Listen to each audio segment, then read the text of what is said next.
नाजरीन, क्या आप जानते हैं कि दुनिया में एक ऐसी जगह भी है जहां आप कदम रखेंगे तो 8 साल पीछे चले जाएंगे। ये कोई पुरअसरार जगह या फिर टाइम मशीन नहीं, बल्कि ये एक मुल्क है। और ये जानकर आप हैरान रह जाएंगे, ये मुल्क दुनिया से 8 साल पीछे चल रहा है। दुनिया 2023 में पहुंच चुकी है, मगर अब भी यहाँ 2015 चल रहा है। इस अनोखे मुल्क के सफ़र पे चलने से पहले गुजारिश है कि हमारे चैनल को सब्सक्राइब कर लें। इस अनोखे मुल्क का नाम एथोपिया है, जो दुनिया से 8 साल पीछे चल रहा है, क्योंकि यहाँ एक अलग कैलेंडर को फॉलो किया जाता है। तमाम ममालिक ग्रेगोरियन कैलेंडर को फॉलो करते हैं, मगर एथोपियन जूलियन कैलेंडर को। दोनों कैलेंडर में हज़रत ईसा अलैहिस्सलाम की तारीख़ पैदाइश में फ़र्क है।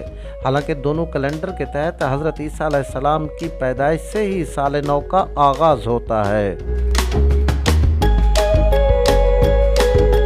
ग्रेगोरियन कैलेंडर के मुताबिक हज़रत ईसा अलैहिस्सलाम की पैदाइश यकम AD को हुई और उसी दिन से ही साल का आगाज़ हुआ था। लेकिन एथोपियन जिस कैलेंडर को फॉलो करते हैं उसके मुताबिक 7 BC में हुआ था और 11 सितंबर से नए साल का आगाज़ करते हैं। दिलचस्प बात यह है कि एथोपियन कैलेंडर में 12 की बजाय 13 महीने होते हैं, जिसमें पहले 12 महीने 30 दिन के होते हैं और 13वां सिर्फ 5 दिन का, जिसे पैग्यूम भी कहते हैं।